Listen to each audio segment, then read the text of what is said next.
E o Marinax? Como é que tá essa situação? A gente conseguiu algumas informações, mas... Precisamos falar do absurdo no contrato do Ferreirão. Amadorismo ou safadeza? E aí? Na verdade, como foi isso, né? Não é absurdo. É difícil explicar. Vamos lá. Quer dizer, não é difícil explicar. É fácil entender. Vamos lá. O Ferreirão, ele tem contrato até 2028 com a multa rescisória para fora alta. Então não é que ele está sem contrato. A multa rescisória para o mercado nacional, que é o que está pegando, para qualquer jogador de futebol, ela é calculada em relação ao vencimento, ao salário. O Ferreirão não poderia ter o salário do Caleri para ter uma multa rescisória nacional alta. O cara acabou de subir da base. O São Paulo não pode, e poucos clubes fazem isso, colocar um salário para um moleque que acabou de subir na casa dos, sei lá quantos, R$1.000. Porque não sabe se o moleque vai dar alguma resposta. Sim. Né? Então o que está acontecendo agora é natural. Isso, a multa do Rian para o mercado nacional é baixa. A multa do Matheus é baixa, do Alves. Como a multa dos jovens para o mercado nacional normalmente é baixa. A não ser aqueles clubes que têm hoje uma folga, que colocam salário de jogador da base no nível de profissional, porque podem pagar quanto quiser. São Paulo não pode por causa da folha de pagamento que ele tem. Então agora, Esse é o drama. depois dos primeiros sinais de confirmação, o São Paulo vai aumentar o cara, né? O salário do cara e consequentemente aumentar a multa para o mercado nacional. Porém, o São Paulo vai, será que o São Paulo oferecer 5 vezes o que ele ganha, o empresário, hoje o Antônio Carvalho, acho que é ele. Olha ele, ó. Fala. Talvez o empresário peça 10 vezes, né? E é uma situação que é, não é só... uma coisa é quando o cara não tinha contrato e jogava, né? Ah, então o cara não tem contrato, vence amanhã o contrato dele. Não é o caso. Sim. O São Paulo renovou até o contrato com essa turma aí, mas é isso. É. Só que como o São Paulo tá sem grana, ele não pode fazer contratos muito... Não pode fazer salários muito altos com Exato. caras que ele não sabe se vai virar. E aí é aquelas coisas. Exato. Renato, olá Corjas. E a história do grego, a quantas anda? Tem a ver com base também. Quantas anda? Tinha, né? Sumiu, né? Sumiu não, deu uma sumida. Né? Mas a informação é que agora é reta final de temporada europeia. Lá o grego tem uns 10 times, né? Que depois da... Aliás, o Nottingham Forest dele tá pipocando pro meu Newcastle, né? Depois da temporada fim da temporada, tipo maio, final de maio, ele volta a conversar com o Casares, né? Então vamos aguardar. Com a volta dos lesionados, pergunta aqui o Guilherme Santos, qual o percentual de ganharmos uma das competições? Eu acho bem difícil. Então, assim, depende se os lesionados voltarem e nenhum outro se machucar, né? Porque o que tem acontecido, primeiro machucou um, quando o outro voltar. Quando tava para voltar Lucas e Oscar, o Caleri rompeu o cruzado. Dá uma porcentagem aí. Não. Chance do São Paulo ganhar uma Copa. Não vejo, não consigo. Num campeonato qualquer. Não consegue dar, eu consigo, 30%. Eu acho que o São Paulo depende. Não, vai falar ou não vai? Não tem porcentagem em cima do quê? Do chutômetro? Só dá para fazer essa previsão se o São Paulo avançar nas 2 Copas, como é possível. Claro. Avançar agora. Aí é óbvio. Avançar agora, tô falando até a parada. Dá para fazer uma previsão sobre o São Paulo na temporada depois Que acabar. do Mundial e da janela. Né? Para saber se o São Paulo classificado na Libertadores da Copa do Brasil vai ter time para brigar pelas duas em relação aos adversários, porque é isso, depois da parada tem a janela e tem time que tem grana que vai se reinventar como o Botafogo fez. O São Paulo não fará isso, então tem que ter uma ideia. Não estranhe se algum desses moleques aí não for vendido logo no meio do ano. Exato. E do ponto de vista das finanças seria ótimo, do ponto de vista esportivo seria uma tragédia, mas dessa vez o São Paulo não vai segurar ninguém. Exato. O que pintar vai sair. Thiago Melo, São Paulo monitora o William Arão. Abraços, dupla. Tem isso? Dá pra falar aqui no de carona, né?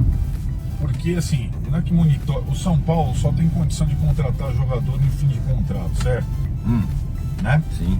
Como foi o Cedric, que tá livre, como foi o Oscar. E assim, o São Paulo tem uns... O Ilharão joga do quê? De volante. São Paulo tem lá problema com o Luiz Gustavo e tal. O que o scout faz, o São Paulo? Ele vai lá, quais volantes com alguma qualidade vão ficar sem contrato no meio do ano? Sei lá, Thiago Mendes, Ilharão, etc, etc. Então ele identifica possibilidades de contratação para jogadores que você não precisa pagar direito federativo. Vem sendo assim no São Paulo. Só que esse ano tem um acréscimo. O São Paulo precisa, na visão da comissão técnica, de um volante, por conta do Luiz Gustavo, de um centroavante, por causa do Caleri, e de um jogador que atue nos lados do campo, por conta da saída do William Gomes, as saídas todas, sabe? Mas esse aí, que normalmente custa mais caro, é mais difícil. São 3 posições. O São Paulo hoje considera ser possível só contratar uma das 3 posições, por caras que saiam de graça dos clubes. Então essa é uma realidade. Então assim, não ia contratar centroavante nenhum. O Caleri quebrou, tem que contratar um centroavante. Talvez seja a prioridade na frente do volante, na frente desse outro atacante. Mas não me emociona não, hein? O nosso Ilharão, pelo menos pra mim. Ninguém emociona.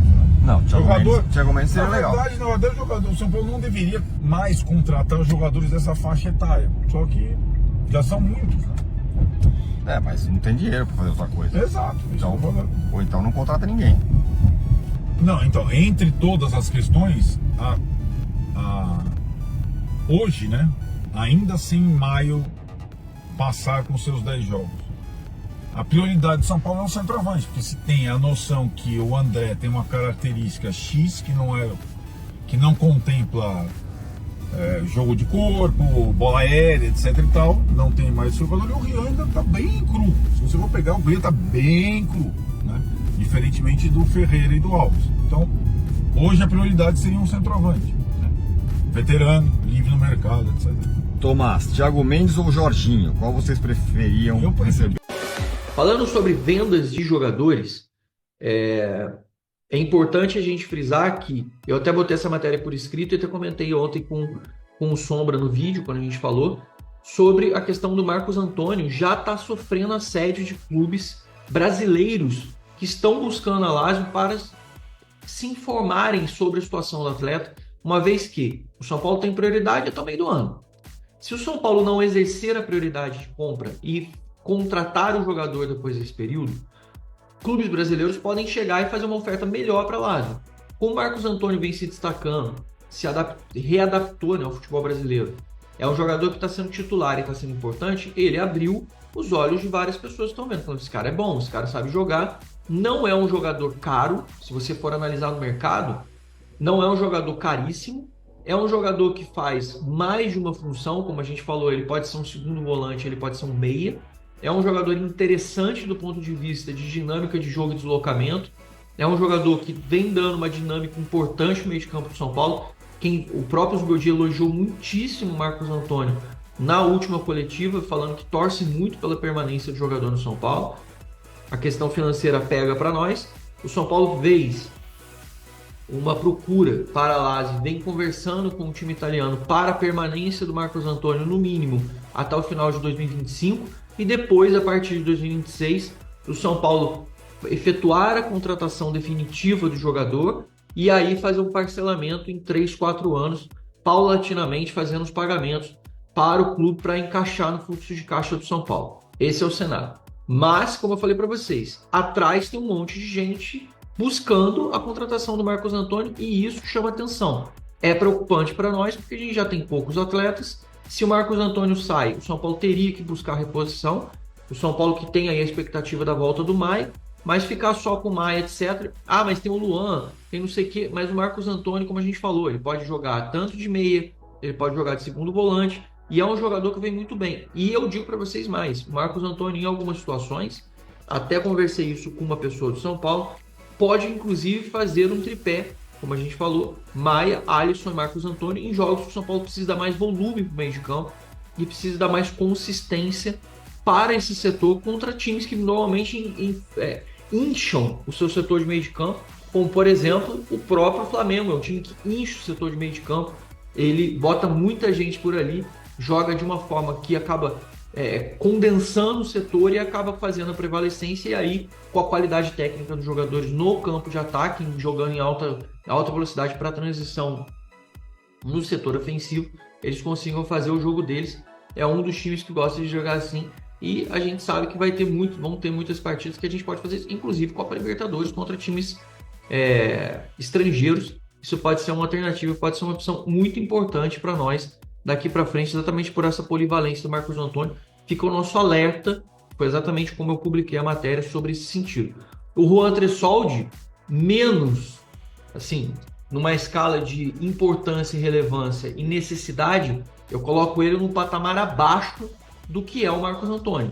Mas também passou por essa situação, porque o Marcos Antônio, o Juan voltou para o futebol brasileiro, e o Juan, apesar de tudo, ele, quando entrou e foi acionado no Brasileirão ou nos jogos, ele fez boas partidas. É um jogador que permite o Zuberdia jogar com linha alta, é um jogador que tem um jogo aéreo decente, não é um primor, ele nunca vai ser um jogador à frente do Arboleda, por exemplo, ou à frente o próprio Ferrarese nesse ano vem jogando melhor do que ele, mas é um jogador que, para composição de elenco, para fazer o que ele vem fazendo, e quando ele entrou, ele foi um jogador muito útil. Ele foi um jogador interessante, e independente de qualquer coisa, ele falando assim, você está falando isso porque você quer endossar a compra pela direção, a contratação dele. Pelo contrário, eu inclusive fui contra e sou contra pagar 25 milhões tanto nele quanto no Marcos Antônio. Acho caro demais, por mais importante que eles sejam. Mas acho que, já falei isso lá atrás, vou repetir. Quando são acionados, eles estão sendo importantes. Dentro do grupo, são importantes. Como equilíbrio, como o dia a dia, mesmo sendo jogadores de composição, não são jogadores que desagregam. E isso faz muita diferença. São jogadores que participam ativamente de um grupo, porque não adianta você só ter cobra criada e estrela. Só jogador que quer ser titular. Você tem que ter jogador que também aceita fazer a linha de composição, de participação, de interação, de troca com os outros jogadores do grupo, e o Juan Tressoldi faz isso, na minha opinião. Você pode ter a sua. Eu não concordo somente com o valor de compra, mas com o investimento neles, nos dois, se o São Paulo conseguir negociar, e já falo isso desde janeiro, eu acho que são jogadores pertinentes e importantes para que o São Paulo busque manter os dois atletas. Lembrando que em Cotia nós não temos zagueiros bons, que já estejam prontos para subir. A gente tem zagueiros bons, mas zagueiros crus, que precisam ainda de uma etapa de desenvolvimento acima. Ao mesmo tempo que volante, a gente tem, por exemplo, o Matheus Ferreira, que é um menino que veio do Vasco, que vem jogando bem, que a gente vem com grande expectativa. O Zubeldia gosta muito do Bezerra, mas são jogadores, tem o Fumaça e tal, mas são jogadores que ainda não estão naquele ponto de você falar, cara, bota aí para jogar, na minha opinião também. Eu acho que a gente pode fazer isso, e o São Paulo pode tentar manobrar, mas fico alerta, porque tanto no caso do Juan Tressoldi quanto no caso do Marcos Antônio, existe um radar em cima dos dois atletas, e tanto o Sassuolo quanto a Lazio são clubes que não têm absolutamente nada a ver com a situação financeira do São Paulo. Eles podem falar, São Paulo, o problema é seu, dane-se, eu tenho uma proposta aqui, ou você paga, ou um abraço. Ficaram muitas questões sobre a questão do Luciano, o posicionamento, ele voltou a fazer gols, né? Entrou na lista dos principais artilheiros aí do século, 91 gols. Ele tá só atrás do, se eu não me engano, agora eu não me lembro direito, eu acho que é do Luiz Fabiano, do Rogério Ceni. Não me lembro, tem que reolhar isso para ver, mas ele tá lá entre os principais artilheiros do São Paulo neste século. E reacendeu a questão, será que o posicionamento dele é o problema?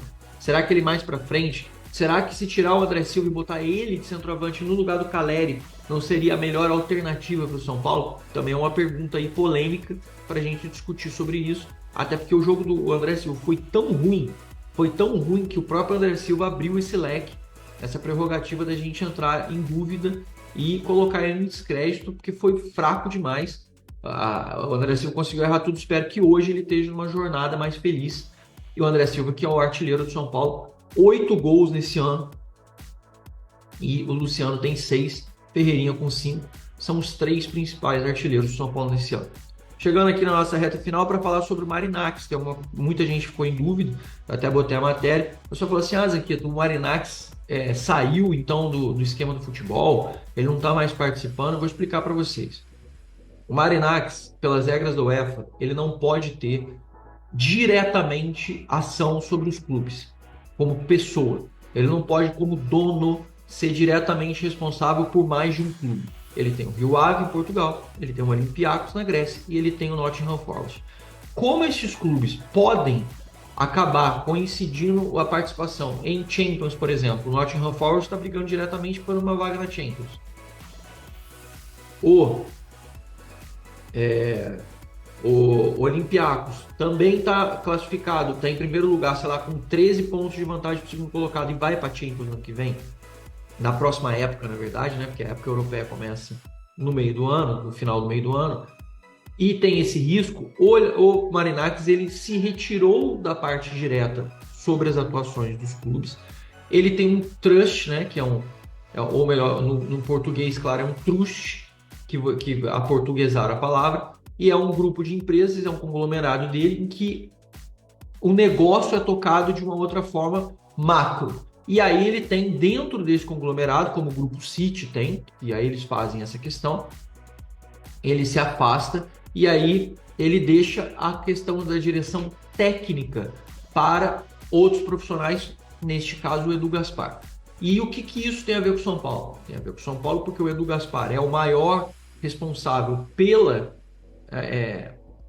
motivação do grupo do Marinakis, está querendo comprar a parte operacional da spin-off de Coty, e o Edu Gaspar também vai ser o diretor técnico desses times, desses grupos. Com o afastamento do Marinakis, ele fica com a parte técnica, né, parte diretiva, diretamente, ou melhor, parte desportiva, acho que é a melhor forma da gente colocar, e a parte de administração do grupo dele fica com outras pessoas.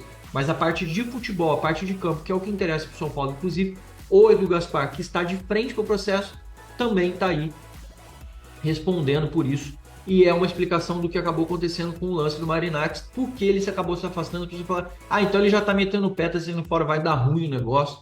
Tem absolutamente nada a ver. É só uma questão burocrático-jurídica da parte da UEFA, que pede que os times tenham esse controle e façam essa organização aí, para que não tenha conflito de interesses entre as agremiações. A mesma coisa do futebol brasileiro. Você vai botar um dono de vários times, por exemplo, você consegue fazer, mesmo que você diga que não, uma manipulação de resultados e você pode acabar mudando os rumos do cenário de um campeonato, porque você tem mais de um time disputando a mesma competição e botando eles em confronto. É tipo a Fórmula 1, como a gente sempre falava, né? É um bom exemplo que eu ouvi outro dia que me falaram, é o Schumacher e o Rubinho lá, quando o Rubinho toda vez deixava o Schumacher passar na frente para poder ganhar as corridas, porque é da mesma equipe, então o cara estava em primeiro, não importa, o cara ia, o outro recuava e passava, porque é bem ou mal um jogo de equipe, mesmo que seja uma competição individual, mas você consegue fazer essa manipulação.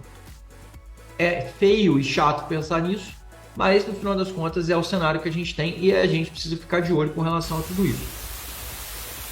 E o Marinakis? Como é que tá essa situação? A gente conseguiu algumas informações, mas trazendo antes, o Marinakis, ele tá meio que reformulando ali o seu conglomerado de times, né? Nessa semana, ele deixou a gestão do Nottingham Forest, porque a equipe inglesa tá brigando, né, por uma das 5 vagas para a próxima Champions League, e aí tem esse conflito de interesses por conta da questão do Olympiacos, tá provavelmente campeão grego, vai conseguir também a vaga para a próxima Champions, e aí a UEFA não permite que 2 times do mesmo grupo participe das competições, algo parecido com o que a FIFA fez agora no Super Mundial de Clubes com o Leão e o Pachuca.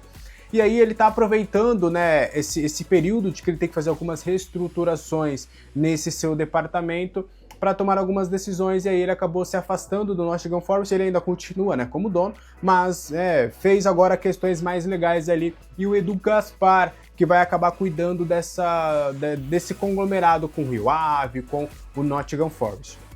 O Edu Gaspar, inclusive, que já esteve presente nas 2 reuniões presenciais que o Casares teve com o Marinakis para atrelar algumas questões das categorias de base do São Paulo. E aí é importante trazer, eu conversei com uma pessoa do São Paulo, que aí me deu alguns detalhes sobre qual que é a ideia dessa parceria. Não é algo nada muito bombástico, de diferente, mas como a gente ouviu essa pessoa falar, eu acho que é importante trazer aqui alguns pontos. E aí eu separei aqui, né, teve essas duas reuniões presenciais, além das reuniões online, e aí a parceria seria justamente as categorias de base do São Paulo, seria uma parceria de base, e aí essa seria a primeira manobra do Marinacci em solo sul-americano, é um mercado que ele quer atacar bastante. E aí o modelo de análise prevê um intercâmbio de atletas e profissionais, sem transparência ainda como é que vai ser esse controle, mas com o objetivo de potencializar a formação de jovens jogadores na América do Sul. Tanto é que vai ser normal, por exemplo, o São Paulo ter nas suas categorias de base vários estrangeiros, porque a ideia seria de Cotia abrigar, ser meio que o abrigo desse projeto do Marinacci de desenvolver vários talentos no futebol sul-americano, projetando, claro, uma venda no futebol europeu e também para os times que o Marinacci vai ter disponíveis. E aí, né, seria fortalecer os cofres não só do Clube Paulista, mas também do próprio Marinacci. Ele vê como uma boa fonte de conseguir adquirir ainda mais recursos. E aí o Tricolor busca ainda, né, nessa parceria, ter o comando das ações. O Marinacci seria um parceiro, mas aí quem teria a voz definitiva nesse caso seria o próprio São Paulo. E aí aproveitaria, né, a oportunidade de formação, coisas comerciais e tudo nesse sentido. O avanço, né, nessas conversas coincide um pouquinho com essa reformulação que o Marinacci tem tentado ali no seu conglomerado, né? Então, ele está aproveitando também essa reforma que ele está fazendo no seu ambiente ali de trabalho, aproveitando para já reestruturar e estruturar também essa parceria que ele vai ter com o São Paulo. As partes estão bem avançadas nessa negociação, tá? A tendência aí, já nas próximas semanas, tudo já ser muito bem esclarecido. As partes estão finalizando ali a papelada, vendo algumas questões finais, os trâmites finais, mas é o Marinacci que vai começar a sua entrada no futebol sul-americano através das categorias de base do São Paulo, através de Cotia. Bora trazer uma informação que foi dada pela ESPN. O São Paulo pretende marcar um amistoso com o Barcelona. A equipe espanhola pretende, né, vir à capital paulista entre 2026 a 2028 para disputar algumas partidas aqui com as grandes equipes. Isso funcionaria muito para comercializar a marca do Barcelona aqui em solo brasileiro. Então essa estratégia de vir para São Paulo seria justamente para a partir de 2026, aí 27, 28, começar a disputar partidas com essas grandes equipes aqui de São Paulo, justamente para um fortalecimento de marca. E aí, o time de Yamal, Rafinha, Lewandowski, essa galera toda está buscando, né, amistosos aqui no Brasil, e aí a ideia seria ter 1 ou 2 jogos na capital paulista, e aí o São Paulo estaria já em negociações para ser um dos primeiros a receber o clube espanhol, já pensando a próxima temporada. A ideia inicial da cidade é que os jogos sejam contra os times grandes, né? São Paulo, Palmeiras e Corinthians. Seriam 2 jogos com um desses 3 grandes equipes. É a cidade que tem negociado, tá? Cidade alinhado com os clubes. E aí essa questão ainda está em estágio inicial, né? Ainda não há uma conclusão de fato, ainda é uma ideia que está sendo negociada, debatida, os primeiros moldes, datas, onde que seriam os jogos, quais seriam os estádios que poderiam ter capacidade para receber esses jogos, se seriam os estádios próprios dos clubes, mas a prefeitura, né, tem querendo ou não uma parceria legal com o Pacaembu, então será que seria o momento de levar esse jogo programado sintético lá do Pacaembu? Então as negociações ainda estão bem em estágio inicial, mas existe sim uma ideia inicial. E aí a proposta seria enviada, né, a partir de todo um detalhamento, aí haver toda a questão operacional, a questão de patrocinadores, a questão jurídica também, e aí todos os departamentos começariam a entrar nessa negociação até para chegar a uma proposta oficial já concreta para o Barcelona, até quais seriam os times e como que poderia ser feita toda essa situação, tá? A ideia é uma iniciativa da SP Tours, que é responsável também por trazer a NFL aqui para São Paulo, né? Em 2025, pelo segundo ano consecutivo, teremos jogos da NFL, e aí a SP Tours, né, que é a empresa que cuida aqui do turismo da cidade de São Paulo, de trazer grandes eventos, está planejando toda essa situação. Do lado do Barcelona, o ex-meia Deco, o ídolo do clube, que jogou também pelo Fluminense, foi revelado lá pelo Corinthians, ele tem feito aí esses trâmites também da parte do Barcelona. E aí a ideia da SP Tours é não só trazer o Barcelona, mas começar a trazer vários grandes europeus para a cidade de São Paulo para fazer as suas participações de pré-temporada, tá? Então aí a expectativa é de, por exemplo, o CEO da SP Tours, o Gustavo Pires, ele vai estar no próximo domingo, no dia 11 de maio, lá na Catalunha, presente no El Clássico, e aí a expectativa é de já começar a adiantar algumas questões nesse sentido. Então aí o São Paulo, o Barcelona pode visitar o Brasil daqui a um tempinho, e aí o São Paulo, quem sabe, já pensou, rapaz? A Arboleda marcando o Lewandowski, o Yamal indo pra cima do... ele vai pra cima do lateral. Já pensou Enzo Dias com o Yamal? O Yamal vai passar mal. Até rimou com o Enzo Dias. Já pensou Luciano metendo um gol do Barcelona e metendo aqui o parado na esquina? Rapaz do céu, erra. Barcelona pegando o São Paulo pode ser algo que de fato aconteça a partir de 2026. A SP Tours tá negociando aí todas essas situações, a gente vai ficar de olho aí nessa situação. Pra fechar, Rodrigo Nestor e Galopo podem ajudar o São Paulo a chegar bem próximo da meta de vendas. A gente vai explicar um pouquinho por quê. O São Paulo ainda precisa, de acordo com o balanço financeiro de 2025, né? Aliás, a projeção para 2025, que o São Paulo ainda precisa de 85 milhões de reais para bater a meta orçamentária de vendas que não foi batida na temporada passada. Para isso, o São Paulo vai precisar o quê? Vender jogadores. Só que também para não ir no desespero, como aconteceu com o William Gomes, né, de você vender um jogador que até vale mais por um preço menor, por esse desespero de venda, o São Paulo pode contar com 2 atletas importantes aí para ajudar nesse caixa. O Rodrigo Nestor, a gente antecipou aqui no canal, ele está bem perto de bater a meta de vendas lá no Bahia. Ele vai completar 25 jogos, o Bahia vai pagar os 30 milhões que o São Paulo estipulou em contrato. E aí essa meta facilmente será batida. Acho muito difícil que o Rogério Ceni fale, não, tira ele aqui, não vai mais jogar. Acho muito difícil disso acontecer. Então a expectativa é do Bahia, né, acabar comprando o atleta por 30 milhões. 85 menos 30 sobrariam 55 milhões. E aí na opção de compra do Galopo, ele que está emprestado até o River Plate até o final do ano, ele tem a mesma meta do Enzo Dias, que é o quê? Na temporada, 50% dos jogos. Jogou 50% dos jogos, 45 minutos de média, tá comprado.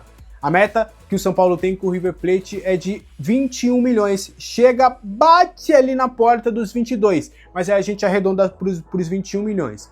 Então, se tinha 85, menos 30 do Nestor vai para 55, menos 21 do Galopo vai para 35, 34. Então aí sobrariam 34 milhões ali para o São Paulo precisar fazer alguma venda. Só que aí 34 milhões a gente acredita que o São Paulo não precise, né, de uma venda tão grande assim. Além disso, tem a possibilidade do Gabriel Sara ir para o City, que o São Paulo morderia uma grana. Tem o Antony aí brilhando, pode ser vendido, o São Paulo pode morder uma grana. Tem o Morato, que pode ser vendido também, zagueiro revelado, o São Paulo pode morder uma grana. E aí pode, né, nessa engenharia, acabar não precisando fazer uma venda desesperada dos seus jogadores. Ou pode vender um jogador menos badalado, né? Já chegou sondagens para Bobadilha, Ferrarese, esses jogadores. Então pode ser que o São Paulo, por mais que o São Paulo precise de uma venda, esses 2 jogadores podem ajudar bastante aí a reequilibrar as contas do clube. Vamos ficar de olho aí nessa situação, fora que tem outros jogadores, né? São Paulo tem 10% do William Gomes, tem 20% do Rafael Tolói, lembra dele? São Paulo tem 20% do Rafael Tolói, mas dificilmente ele será vendido lá na Atalanta, né? Mas tem outros atletas ali, o Cauê, que estava na Copinha, também está emprestado, São Paulo tem direitos. Enfim, São Paulo pode acabar não precisando fazer uma venda desesperada caso tudo corra da forma mais positiva possível. Combinado?